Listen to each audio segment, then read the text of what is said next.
Imagine your phone just went dead, not low battery, but completely useless. Now imagine that happening to power grids, satellites, and your internet. This isn't science fiction. In the last 24 hours, our sun unleashed 27 flares. 27, that's like a massive explosion happening every hour. And it's not just the explosions, Chippy.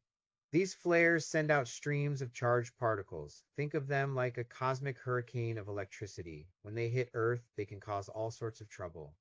Trouble for who? Like me and my banana snacks? To trouble for your internet, your GPS, the satellites that help you navigate your car or watch TV.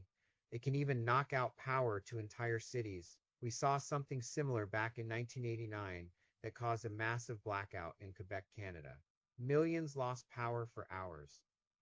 So these aren't just pretty light shows in the sky. They're actually a big deal for our everyday tech. Why are they happening so much right now? The sun has an 11-year cycle. It goes through periods of high activity, where it's more prone to these flares and sunspots, and periods of low activity.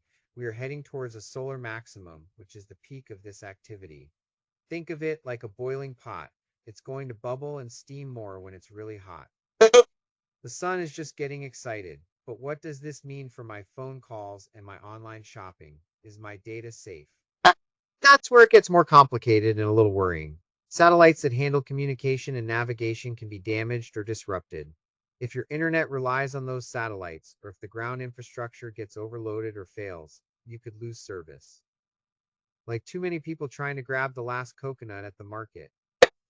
And it's not just about direct damage. These particles can also interfere with electronic systems on the ground. Imagine your smart home devices, your speaker, your fridge, your thermostat, suddenly acting erratically or becoming unusable. Or worse, your financial systems could be affected. My smart fridge has enough trouble remembering my banana order. Now it could go rogue because of the sun. This sounds like a nightmare. It's a real concern. And it also touches on privacy. Many of our communications are relayed through satellites. If those are disrupted or compromised, it could create vulnerabilities. We're talking about the potential for eavesdropping or data interception on a massive scale, especially if backup systems are also overwhelmed. If a flare hits, could someone listen in on me planning my next banana heist with my smart fridge? While a direct eavesdropping scenario from a solar flare is unlikely, the disruption it causes to communication networks could create opportunities for malicious actors. If systems become unstable, security can weaken. Think of it like a strong wind blowing through a neighborhood. It might knock over fences and make things easier for someone trying to sneak around. This is definitely more than just a noisy sun.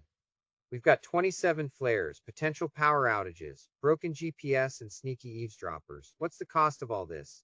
Are we talking about a few lost banana peels or like millions of dollars? The economic impact of a major solar storm can be devastating. A severe event could cost trillions of dollars globally.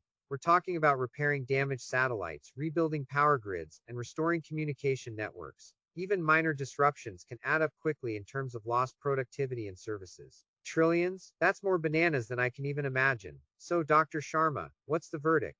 Are we doomed to a techless future every time the sun sneezes? Not necessarily doomed, but we need to be prepared. Scientists are constantly monitoring the sun.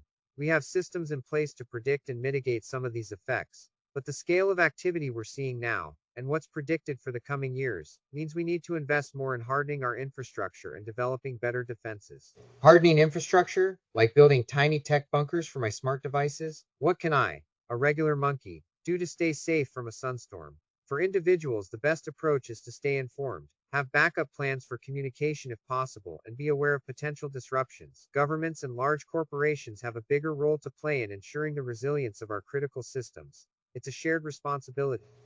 Stay informed, have a backup banana stash, and hope for the best. This has been Dr. Anya Sharma, teaching us that our sun is way more powerful and potentially problematic than we thought. Thanks for demystifying the sunsplosion for us. My pleasure, Chippy.